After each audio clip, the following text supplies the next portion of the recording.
तो दोस्तों आज हो गया है 16 मई 2020 शनिवार का दिन। बात करेंगे आज के मुख्य समाचार, बड़ी खबरें और केवल काम की खबरें। किसान भाइयों के लिए बड़ी खुशखबर आ रही है, साथ ही सरकार की ओर से नए नियम, लॉकडाउन 4 को लेकर सरकार की ओर से महत्वपूर्ण अपडेट निकल कर आ रहा है। इसके अलावा हम बात करेंगे चक्रवाती तूफान को लेकर अलर्ट जारी किया गया है, चेतावनी दी गई है। देश में 8 राज्यों में अलर्ट जारी किया गया है। साथ ही अलग अलग राज्यों से आई हुई बेहद ही महत्वपूर्ण और काम की जानकारियों का अपडेट है। एक एक खबर सेलेक्ट करके लाई गई है, तो पूरा वीडियो ध्यान से आखिर तक जरूर देखते रहिएगा। वीडियो की शुरुआत करेंगे आपके एक प्यार भरे से लाइक और शेयर के बटन के साथ, क्योंकि दोस्तों आप लोगों के लाइक और शेयर की वजह से ही इस वीडियो पर व्यूज आ पाते हैं और ऐसी ही काम की खबरें आप मोबाइल पर हमेशा देखते रहते हैं। तो एक लाइक और शेयर का बटन जरूर दबाइएगा। बिना टाइम विलंब किए चलते हैं दोस्तों आज की पहली बड़ी खबर की ओर। हर साल 16 मई को राष्ट्रीय डेंगू दिवस के रूप में मनाया जाता है। जी हाँ दोस्तों, इस साल वायरस के कारण इस दिवस पर किसी भी प्रकार की जागरूकता रैली और सभा का आयोजन तो नहीं किया जाएगा। इसलिए राष्ट्रीय डेंगू दिवस पर आम जागरूकता बढ़ाने के लिए सोशल मीडिया का सहारा लिया जा सकता है। बरसात शुरू होते ही मच्छर जनित रोगों जैसे डेंगू और चिकनगुनिया का खतरा बढ़ जाता है। मच्छरों से फैलने वाले इन दोनों रोगों पर प्रभावी नियंत्रण के लिए सतर्कता बहुत जरूरी है। मच्छरों से हमें सावधान रहना चाहिए। डेंगू और चिकनगुनिया की बीमारी संक्रमित एडिस मच्छर के काटने से होती है और ये मच्छर सामान्यतया दिन में काटता है और ये स्थिर पानी में पनपता है। डेंगू का असर शरीर में 3 से 9 दिनों तक रहता है और इससे हमारे शरीर में अत्यधिक कमजोरी आ जाती है और शरीर में प्लेटलेट्स लगातार गिरने लगता है। चिकनगुनिया का असर शरीर में 3 महीने तक होता है। डेंगू और चिकनगुनिया के जो लक्षण होते हैं दोस्तों एक जैसे ही होते हैं। तेज बुखार, बदन, सर एवं जोड़ों में दर्द, जी मचलाना, उल्टी होना, ये इसके कुछ सामान्य लक्षण हैं। तो दोस्तों इन बीमारियों से हमें बचने के लिए थोड़ी सतर्कता जरूरी है, जैसे घर में साफ सफाई का ध्यान रखना चाहिए। कूलर और गमलों के पानी को रोज बदलना चाहिए। सोते समय मच्छरदानी का उपयोग करें। मच्छर भगाने वाली क्रीम का इस्तेमाल दिन में करें। आसपास गंदगी जमा ना होने दें। कीटनाशक का प्रयोग करें। जमा हुआ पानी में केरोसिन डालें और अगर आपको डेंगू के लक्षण मिलते हैं तो तुरंत ही अपने नजदीकी स्वास्थ्य केंद्र में संपर्क करें। दोस्तों हेल्थ इज वेल्थ, यानी स्वास्थ्य ही हमारा धन है। जी हाँ दोस्तों, अगर आप भी हमारी बात से सहमत हैं तो इस वीडियो पर एक लाइक जरूर करना, क्योंकि स्वास्थ्य से बढ़कर कुछ भी नहीं है। स्वास्थ्य ही अगर ठीक नहीं रहा तो फिर हम कुछ भी काम नहीं कर पाएंगे। बात करते हैं अगले बड़ी खबर के मौसम की जानकारी को लेकर। वेदर न्यूज टुडे यानी संपूर्ण भारत का 16 मई 2020 का मौसम पूर्वानुमान कैसा रहेगा, आइए जान लेते हैं। अगले 24 घंटों के दौरान अंडमान निकोबार द्वीप समूह और लक्षद्वीप पर मध्यम से भारी बारिश होने की संभावना है। केरल, तटीय कर्नाटक, असम, मेघालय और अरुणाचल प्रदेश में हल्की से मध्यम बारिश और 1-2 स्थानों पर भारी बरसात भी हो सकती है। पूर्वोत्तर भारत के शेष हिस्सों, उप हिमालय, पश्चिम बंगाल, सिक्किम, जम्मू कश्मीर, मुजफ्फराबाद और गिलगित बाल्टिस्तान में हल्की से मध्यम बारिश हो सकती है। दक्षिणी छत्तीसगढ़, तेलंगाना और दक्षिणी मध्य महाराष्ट्र के कुछ हिस्सों में हल्की से मध्यम बारिश हो सकती है। पूर्वी मध्य प्रदेश, मराठवाड़ा, आंतरिक कर्नाटक और तटीय आंध्र प्रदेश में 1-2 स्थानों पर हल्की बरसात के समाचार है। साथ ही दोस्तों चक्रवाती तूफान को लेकर अपडेट जानकारी में आप देख सकते हैं। अगले 24 घंटे में भीषण रूप ले सकता है साइक्लोन अम्पन। 8 राज्यों में भारी बारिश का अलर्ट जारी किया गया है। साल 2020 का पहला चक्रवाती तूफान अम्पन अगले 24 घंटे में सक्रिय हो सकता है और आशंका है कि लैंडफॉल से पहले ये अति भीषण चक्रवात में तब्दील हो जाएगा। भारतीय मौसम विज्ञान विभाग ने 16 मई की शाम तक बंगाल की खाड़ी में चक्रवाती तूफान अम्पन के टकराने की आशंका जताई है और मौसम विभाग ने देश के 8 राज्यों में भारी बारिश को लेकर अलर्ट जारी किया है। स्काईमेट के मुताबिक पूर्वी तटों पर तमिलनाडु और पांडिचेरी से लेकर आंध्र प्रदेश, उड़ीसा, पश्चिम बंगाल, त्रिपुरा, मिजोरम और मणिपुर जैसे तटीय क्षेत्रों को अलर्ट किया गया है। अंडमान और निकोबार द्वीप समूह में तूफानी हवाओं के साथ ही पहले से ही भारी बारिश हो रही है। मौसम विभाग ने मछुआरों को बंगाल की खाड़ी के दक्षिण और समुद्र के दक्षिण में नहीं जाने की सलाह दी है। साथ ही अपडेट में आप देख सकते हैं उड़ीसा में तूफान के संभावित खतरे से निपटने की तैयारियों के तहत शुक्रवार को 12 तटीय जिलों में चेतावनी जारी की गई। कलेक्टरों से लोगों के लिए वैकल्पिक आश्रय गृहों की व्यवस्था करने को कहा गया है। अधिकारियों ने इस तरह की जानकारी दी है। तूफान उत्तर उड़ीसा, दक्षिणी बंगाल और बांग्लादेश से भी टकरा सकता है। अच्छा, बात करेंगे दोस्तों अगले बड़ी खबर के वायरस को लेकर देश और दुनिया में क्या अपडेट और जानकारी चल रही है, आइए जान लेते हैं। सबसे पहले भारत की बात करेंगे। भारत में इस वायरस से संक्रमित लोगों की संख्या 84,712 हो गई है। इसके अलावा इस बीमारी से हमारे देश में अब तक 27,920 मरीज ठीक हो चुके हैं।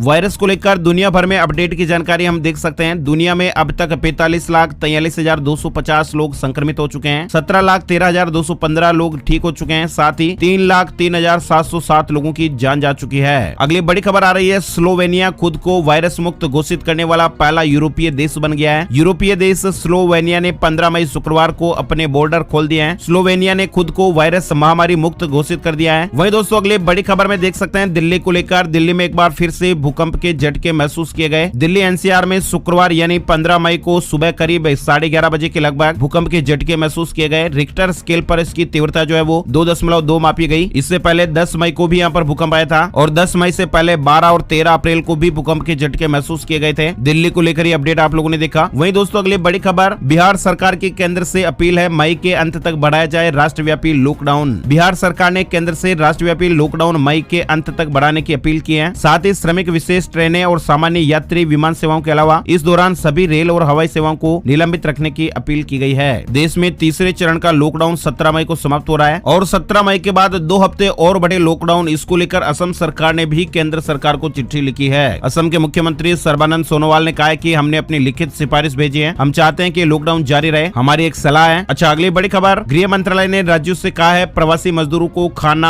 आश्रय दें और विशेष ट्रेनों में टिकट करवाएं। केंद्र सरकार ने राज्य और केंद्र शासित प्रदेशों से कहा है कि सड़कों और रेल पटरियों पर प्रवासी मजदूरों को देखने पर वे उन्हें खाना और आश्रय मुहैया कराएं और यह सुनिश्चित करें कि वे अपने गंतव्य तक विशेष ट्रेनों में जा सकें। सभी राज्य सरकारों और केंद्र शासित प्रदेश प्रशासन को लिखे पत्र में केंद्रीय गृह सचिव अजय भल्ला ने कहा है अभी भी देश के विभिन्न हिस्सों में सड़कों, रेलवे ट्रैक और ट्रकों में प्रवासी मजदूर जाते हुए दिख रहे हैं। वहीं अगली बड़ी खबर अपडेट आ रही है, रेलवे की ओर से बड़ी घोषणा की गई थी, हमने आपको पहले भी बताया था। 22 मई से स्पेशल ट्रेनों में मिलने लगेगा वेटिंग टिकट। 15 मई से इसके लिए बुकिंग शुरू हो जाएगी, यानी स्पेशल ट्रेनों के वेटिंग टिकट की बुकिंग 15 मई से आरंभ हो गई है, जो केवल IRCTC के माध्यम से हो पाएगी। अगली बड़ी खबर है, आर्थिक पैकेज के ऐलान को लेकर घोषणाओं का तीसरा दिन रहा। किसानों और कृषि से जुड़े अन्य सेक्टर को ध्यान में रखा गया है। वित्त मंत्री ने कुल 11 घोषणाएं की, जिनमें से 8 कृषि क्षेत्र में इंफ्रास्ट्रक्चर को मजबूत करने और 3 स्कीमें किसानों को सहायता पहुंचाने के लिए हैं। किसानों के लिए 3 नियमों में बदलाव देख सकते हैं आप। आवश्यक वस्तु अधिनियम में बदलाव, यानी दाल, एडिबल ऑयल, प्याज, आलू को इस लिस्ट से बाहर किया जाएगा ताकि किसान भाई अपनी जरूरत के हिसाब से उत्पादों को बेच सकें। इसके अलावा अब कहीं भी अपनी फसल को बेच पाएंगे किसान भाई लोग। अब किसान एक राज्य से दूसरे राज्य में अपने सामान को बेच सकेंगे। इससे किसान अपने उत्पादों को बेहतर कीमत पर कहीं भी बेच पाएंगे। वहीं किसानों की आय होगी तय, किसानों को फसलों पर निश्चित आय सुनिश्चित की जाएगी। पीएम मत्स्य संपदा योजना के तहत 20,000 करोड़ रुपए खर्च किए जाएंगे। 11,000 करोड़ रुपए समुद्री मत्स्य पालन के लिए मिलेंगे। 53 करोड़ पशुओं का टीकाकरण होगा। गाय, भैंस, भेड़, बकरी, सुअर जैसे 53 करोड़ पशुओं का टीकाकरण किया जाएगा। मुहपका और खुरपका रोग मुक्त किया जाएगा और इस स्कीम पर 13,343 करोड़ रुपए खर्च किए जाएंगे। डेयरी उद्योग के लिए 15,000 करोड़ रुपए। गंगा किनारे हर्बल उत्पाद पैदा होंगे। मधुमक्खी पालन के लिए 500 करोड़ रुपए के पैकेज का ऐलान हुआ है और साथ ही टॉप टू टोटल योजना यानी इस स्कीम के लिए 500 करोड़ रुपए का पैकेज जारी होगा और इसके तहत आलू, प्याज और टमाटर समेत तमाम फलों और सब्जियों का रख रखाव बेहतर किया जा सकेगा। तो ये कुछ बड़ी स्कीमें और ऐलान किए गए। साथ ही दोस्तों अगले बड़ी खबर में देख सकते हैं, किसानों की आमदनी दोगुनी करने के लिए सरकार करेगी 65 साल पुराने कानून में बदलाव। किसानों की आय दोगुनी करने के लिए कंज्यूमर अफेयर मंत्रालय इसेंशियल कमोडिटी एक्ट में बदलाव करेगा। वित्त मंत्री ने बताया कि कृषि प्रतिस्पर्धा और निवेश बढ़ाने के लिए 1955 से जारी आवश्यक वस्तु अधिनियम में बदलाव किया जाएगा और इसके तहत तिलहन, दलहन, अनाज, आलू, प्याज को अब डीरेगुलेट यानी कि अनियमित किया जाएगा। फूड प्रोसेसिंग के लिए कोई स्टॉक लिमिट नहीं होगी। निर्यात करने वालों को भी दिक्कत नहीं होगी। वहीं दोस्तों अगले बड़ी खबर में देख सकते हैं, किसान भाइयों को मिलेगा फसल कहीं भी बेचने का हक। सरकार कानून लाकर बनाएगी अन्नदाता को आत्मनिर्भर। जो भी हमने जानकारी आपको बताई थी, सरकार एक केंद्रीय कानून लाएगी जहां किसानों के पास ये अधिकार और आजादी होगी कि वे अपनी फसल किसे और किस दाम पर बेचें। फिलहाल किसान को अपनी फसल बाजार में केवल लाइसेंस धारक APMC को ही बेचना पड़ता है। एक केंद्रीय कानून के तहत उन्हें किसी भी राज्य में अपना उत्पाद ले जाकर बेचने की छूट होगी। इस तरह का कानून बनाया जाएगा। वहीं दोस्तों अगले बड़ी खबर, लॉकडाउन 4 को लेकर सोमवार से लॉकडाउन 4 का एक और दौर शुरू होने जा रहा है। लॉकडाउन 3 के बाद फिर लॉकडाउन 4 लागू हो जाएगा और इसको लेकर सरकार बहुत ही जल्द नए नियम भी लाने वाली है। जैसा कि हमारे देश के प्राइम मिनिस्टर ऑफ इंडिया माननीय नरेंद्र मोदी जी ने देश के नाम संबोधन में कहा था। अगले बड़ी खबर आ रही है दोस्तों, पतंजलि को लेकर मेड इन इंडिया उत्पादों की बिक्री के लिए अपना ई-कॉमर्स प्लेटफॉर्म लाने जा रही है। रामदेव जी की पतंजलि होम डिलीवरी होगी फ्री में। योग गुरु बाबा रामदेव की कंपनी पतंजलि आयुर्वेद अपना ई-कॉमर्स प्लेटफॉर्म लाने जा रही है और ये प्लेटफॉर्म खास तौर पर मेड इन इंडिया उत्पाद और स्वदेशी समाधान उपलब्ध कराने के उद्देश्य से लॉन्च किया जा रहा है। ईटी की रिपोर्ट के मुताबिक इस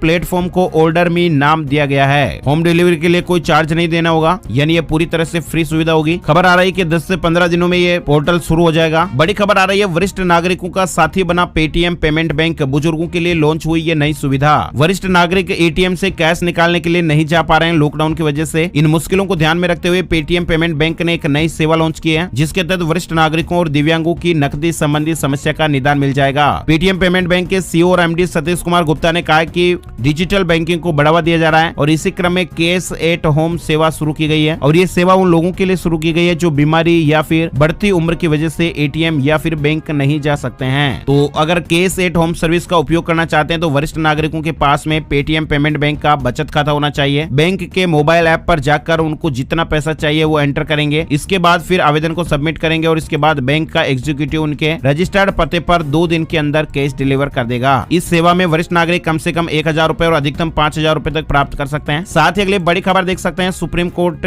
18 मई से लेकर 19 जून तक वीडियो कॉन्फ्रेंसिंग के जरिए सुनवाई करेगा। सुप्रीम कोर्ट इस बार गर्मियों की छुट्टियों में भी काम करेगा और इस दौरान सुनवाई करने के लिए 5 बेंच बनाई गई है। वहीं अगले बड़ी खबर हिमाचल प्रदेश को लेकर आई है। हिमाचल के ट्रांसपोर्टरों के लिए बड़ी राहत है, 4 महीने का टैक्स माफ किया गया है। हिमाचल सरकार ने प्रदेश के ट्रांसपोर्टरों को बड़ी राहत देते हुए 4 माह का टैक्स माफ कर दिया है। सरकार ने सार्वजनिक सेवाएं वाहनों, मालवाहक वाहनों, शिक्षण संस्थानों की बसों, निजी सेवा वाहनों को टोकन टैक्स और स्पेशल रोड टैक्स में छूट दी है। ये छूट 1 अप्रैल से 31 जुलाई 2020 तक दी गई है। इसके अलावा जिन ट्रांसपोर्टरों ने मार्च महीने में टैक्स जमा नहीं करवाया वे अगस्त महीने में टैक्स जमा करवा पाएंगे। बड़ी खबर आ रही है केंद्रीय कर्मचारियों के लिए बड़ी खबर, प्रमोशन को लेकर सरकार ने की स्थिति स्पष्ट। देशव्यापी लॉकडाउन समाप्त होने के बाद कर्मचारियों के प्रमोशन की प्रक्रिया आरंभ कर दी जाएगी। कर्मचारियों के लिए राहत की खबर है। वहीं बड़ी खबर दोस्तों, किसान क्रेडिट कार्ड बनवाना बिल्कुल आसान है। जी हाँ, किसान क्रेडिट कार्ड स्कीम में कैसे आप आवेदन कर सकते हैं, क्या क्या कागजात जरूरी हैं, अगर आपको लोन नहीं मिल पा रहा है तो आप कैसे शिकायत भी कर सकते हैं। केंद्र सरकार चाहती है कि साहूकारों के चंगुल से किसानों को बचाने के लिए सभी किसान भाइयों का कार्ड बने ताकि उन्हें सिर्फ 4% के रेट पर खेती किसानी के लिए 3 लाख रुपए तक का लोन मिल सके। किसान क्रेडिट कार्ड बनवाने के इच्छुक किसान नजदीकी बैंक जाकर केसीसी के लिए एप्लीकेशन दे सकते हैं। केसीसी बनवाने के लिए पहचान पत्र, निवास प्रमाण पत्र, आधार कार्ड, जमीन का रिकॉर्ड और फोटो देनी होती है। साथ ही हम आपको बता दें कि केंद्र सरकार ने किसान भाइयों की सुविधाओं को ध्यान में रखते हुए किसान भाइयों को कोई परेशानी नहीं हो लोन लेने के लिए, इसके लिए बैंकों को सख्त निर्देश जारी किए गए हैं। वहीं दोस्तों अगले बड़ी खबर देख सकते हैं, इलाहाबाद हाईकोर्ट का फैसला, मस्जिद में लाउड स्पीकर से अजान इस्लाम का हिस्सा नहीं। इलाहाबाद हाईकोर्ट ने अजान को लेकर एक बड़ा फैसला दिया है। कोर्ट ने कहा है कि अजान इस्लाम का अहम हिस्सा है लेकिन लाउड स्पीकर से अजान इस्लाम का हिस्सा नहीं है। इस तरह का अपडेट आप देख सकते हैं। वहीं दोस्तों अगले बड़ी खबर, परीक्षा की तारीख को लेकर दिल्ली यूनिवर्सिटी 1 जुलाई से आयोजित करेगी यूजी और पीजी कोर्सेज की परीक्षाएं। 31 मई तक परीक्षा फॉर्म भरें। दिल्ली यूनिवर्सिटी यानी डीयू ने यूजी और पीजी कोर्सेज की परीक्षाओं का शेड्यूल जारी कर दिया है। वहीं अगले बड़ी खबर आ रही है, फैक्ट चेक में आप जानकारी देख सकते हैं, 30 साल काम कर चुके श्रमिकों को 1,20,000 रुपए देने के मैसेज के बारे में जानकारी है। आपको बता दें इस तरह का जो मैसेज है वो झूठा है और साथ ही आपको अगर व्हाट्सएप पर, फेसबुक पर इस तरह का कोई मैसेज मिलता है उसमें किसी भी तरह का लिंक दिया हुआ है तो वो लिंक भी फर्जी है। आपकी जानकारियां चुराई जा सकती है, साथ ही आपके बैंक खाते से पैसे भी चुराए जा सकते हैं, तो ऐसे में सावधान रहिएगा। और हाँ दोस्तों, सरकार ने इस तरह की कोई भी स्कीम जारी नहीं की है, ये एक तरह का फर्जी विज्ञापन है। इस तरह का मैसेज आपको भी मिल सकता है। अच्छा, अगली बड़ी खबर, बिहार को लेकर प्रवासी श्रमिकों के सीधे ही बैंक खाते में 1,000 रुपए डालेगी नीतीश सरकार। लॉकडाउन के बाद देश के दूसरे राज्यों से बिहार आ रहे प्रवासी श्रमिकों को मिलने वाले कम से कम 1,000 रुपए बैंक खाते में मिलेंगे। साथ ही अगली बड़ी खबर, हरियाणा में आम लोगों को राहत मिली है। राज्य के भीतर चुनिंदा मार्गों पर बसों का परिचालन शुरू कर दिया गया है। शुक्रवार को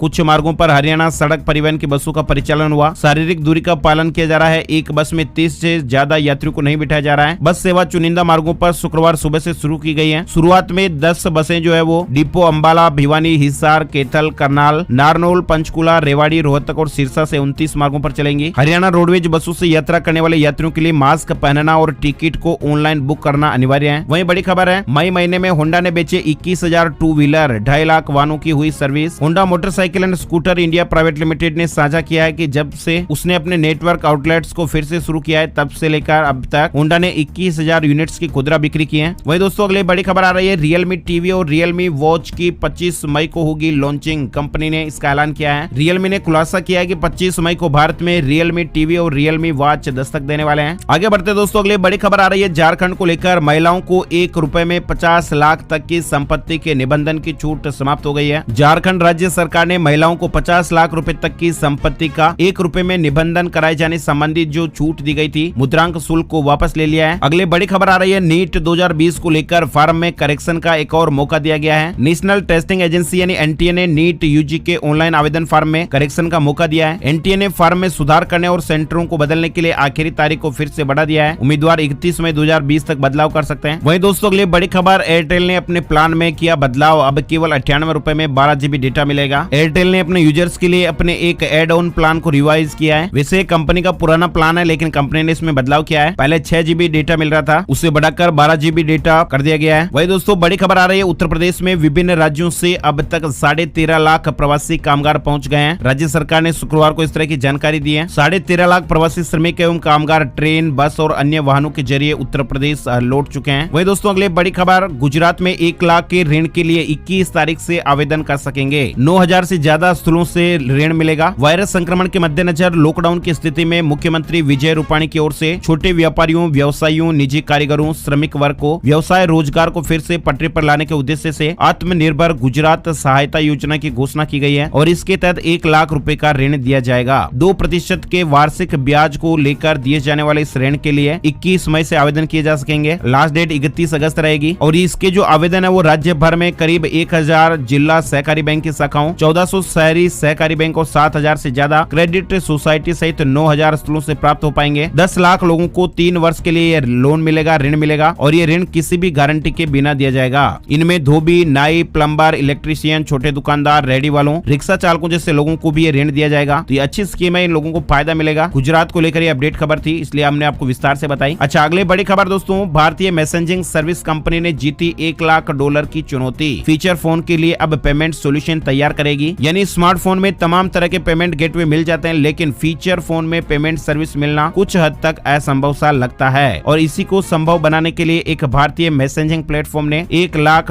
का चैलेंज जीता है और चैलेंज के तहत उन्हें देश के फीचर फोन के लिए एक पेमेंट सोल्यूशन तैयार करना होगा। कहा जा रहा है कि ये उन 50 करोड़ यूजर्स के लिए उपयोगी साबित होगा जो स्मार्टफोन इस्तेमाल नहीं करते हैं। तो ऐसे में नए फीचर के जरिए वे भी आसान और सुरक्षित तरीके से ट्रांजैक्शन कर पाएंगे। बड़ी खबर आ रही है, बंद कंपनी सैलरी देने के लिए बाध्य नहीं, सुप्रीम कोर्ट ने दिए कार्रवाई न करने के आदेश। 25 मार्च से देश भर में लागू लॉकडाउन की वजह से सभी काम धंधे बंद हैं। कई फैक्ट्रियों पर ताला पड़ चुका है और जिसकी वजह से लोग अपने कर्मचारियों को सैलरी देने में भी असमर्थ है। लेकिन केंद्र और राज्य सरकारों द्वारा कंपनियों द्वारा सैलरी देने को लेकर आदेश जारी किए गए हैं। सुप्रीम कोर्ट ने एक बड़ा फैसला सुनाया है और कहा कि केंद्र और राज्य सरकारों को सैलरी देने में असमर्थ कंपनियों पर किसी तरह की कार्रवाई नहीं की जाए, इस तरह का आदेश दिया है। साथ ही अगले बड़ी खबर आ रही है, भारत को फिर मिला वर्ल्ड बैंक का साथ, देश को मिलेगी $1 अरब की सहायता, इसको मंजूरी दी गई है। हाल ही में आर्थिक मदद की पहली किस्त देने के बाद अब विश्व बैंक ने एक बार फिर अपना खजाना भारत के लिए खोला है। बड़ी खबर आ रही है, सीबीएसई को लेकर 1 से 10वीं तक की कक्षाओं के लिए सीबीएसई का निर्देश, स्कूल शुरू करें art based project work. Central board of secondary education ने गुरुवार को कक्षा 1 से लेकर 10वीं तक के छात्रों को आर्ट इंटीग्रेटेड शिक्षा को लेकर देश के सभी स्कूलों के लिए एक महत्वपूर्ण नोटिस जारी किया और इस नोटिस में सीबीएसई ने प्रत्येक विषय में 9वीं और 10वीं छात्रों से कम एक आर्ट बेस्ड प्रोजेक्ट कराना चाहिए और ऐसा इसी सत्र यानी एकेडमिक ईयर 2020-21 से ही शुरू किया जाए। जानकारी आप देख सकते हैं। वहीं दोस्तों अगली बड़ी खबर आ रही है, रिलायंस जियो ने भी पेश किया है नया इंटरनेट प्लान। 999 रुपए में 84 दिनों तक हर रोज 3 GB डेटा मिलेगा। वहीं दोस्तों अगली बड़ी खबर आ रही है, सरकार ने स्टाम्प ड्यूटी पर सरचार्ज बढ़ाकर किया 20%। राजस्थान को लेकर ये खबर है, राजस्थान सरकार ने स्टाम्प ड्यूटी पर सरचार्ज बढ़ाकर अब 20% कर दिया है। वित्त विभाग के कर डिवीजन ने इस बारे में शुक्रवार को आदेश जारी किया है। सरचार्ज में 10% की बढ़ोतरी की गई है। वहीं अगली बड़ी खबर आ रही है, पश्चिम बंगाल पुलिस कांस्टेबल भर्ती लिखित परीक्षा के परिणाम जारी हो गए हैं। 14 मई 2020 को ये रिजल्ट डिक्लेयर हो गया। wppolice.gov.in वेबसाइट पर परिणाम की जानकारी ले सकते हैं। वहीं बड़ी खबर आ रही है, अधिग्रहित भूमि के मुआवजे का पुनर्निर्धारण का डीएम को अधिकार नहीं, हाईकोर्ट ने इस तरह का निर्देश दिया है। इलाहाबाद हाईकोर्ट ने कहा है कि एक बार अधिग्रहित भूमि के मुआवजे का निर्धारण होने के बाद जिला अधिकारी को मुआवजे के पुनर्निर्धारण का अधिकार नहीं है, वह केवल लिपिकीय त्रुटियों को ही सुधार सकते हैं। साथ ही अगली बड़ी खबर आ रही है, दिल्ली में मेट्रो डीटीसी बस सर्विस खोलने के लिए अधिकारियों के साथ परिवहन मंत्री ने बैठक की है। इसके अलावा जो बड़ी खबर आ रही है, हवाई यात्रा के लिए स्वास्थ्य मंत्रालय ने एडवाइजरी जारी की है। हवाई यात्रा के लिए सरकार ने आरोग्य सेतु ऐप को अनिवार्य किया है। साथ ही यात्रियों को एक दूसरे से कम